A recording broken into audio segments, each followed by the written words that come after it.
నా వీడియో లైబ్రరీలో నేను ఆఖరి రాస్తా అనే సినిమా వచ్చినప్పుడు దాన్ని పైరసీ చేశాను. అప్పుడు నన్ను అరెస్ట్ చేసి పంజగుట్ట పోలీస్ స్టేషన్లో పెట్టారు. ఆ లాకప్లో ఉన్నప్పుడు నాకు ఫస్ట్ టైము అప్పుడు ఆ ఇన్స్పెక్టర్ ఏమన్నా అంటే, నేను ఇంకొంతమంది వేరే వీడియో లైబ్రరీలో కూడా ఉన్నారు, మీరేదో ఒక 400-500 కోసం మీరు పొట్ట కోసం మీరు పని చేస్తామంటే ఈ లక్షలు కోట్లు ఉన్న ప్రొడ్యూసర్ మిమ్మల్ని చూసి ఏడుస్తున్నారా అని తనకి వాళ్ళ మీద ఎక్కువ కోపం వచ్చింది.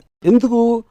ఆ పోలీస్ ఇన్స్పెక్టర్ ఇద్దరు ఉన్నారు, ఒక మనిషి ఉన్నాడు, ఒక పోలీస్ ఆఫీసర్ ఉన్నాడు. పోలీస్ ఆఫీసర్గా మమ్మల్ని లాకప్లో పెట్టాడు కానీ మనిషిగా మా మీద సింపతైజ్ చేస్తున్నాడు.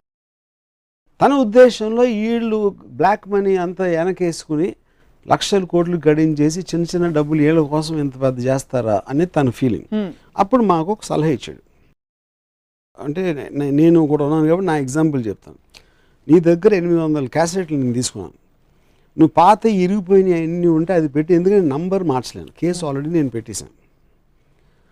ఇవి నువ్వు ఇరిగిపోయినవి పాతవి పెట్టే నీ ఇచ్చేస్తాను, నువ్వు మళ్ళీ నీ బిజినెస్ చేసుకోవచ్చు అని చెప్పాడు.